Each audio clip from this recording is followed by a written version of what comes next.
Now this is a absolutely beautiful little catfish called an Otocinclus catfish. It's a very delicate little fella and therefore needs to be acclimatized very well because it is definitely sensitive to temperature change.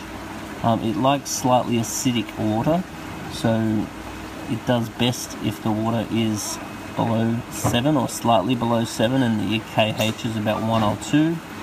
It likes the temperature of sort of 25, 28 degrees. And one of the main issues with these fish, besides making sure they're acclimatized slowly, because they do die relatively easily if not acclimatized properly, is to make sure your fish tank's not too clean. They're very commonly kept in planted aquariums because they are a sucker that doesn't get big.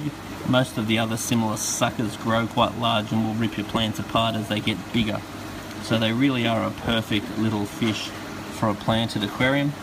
Obviously don't put them in anything big or aggressive because they're only a delicate little small fella. With things like tetras and so forth are perfect to keep them with. You don't want them with anything that's going to pick on them. And they're also quite short-lived. You tend to only get like a year or so out of them. And they are only small, they only grow a couple of inches in size. But as a little school, they really are a delicately beautiful fish. As you can see, this one is very busy, running along, scavenging any detritus from between the algae, between the rocks and any algae that's on the gravel.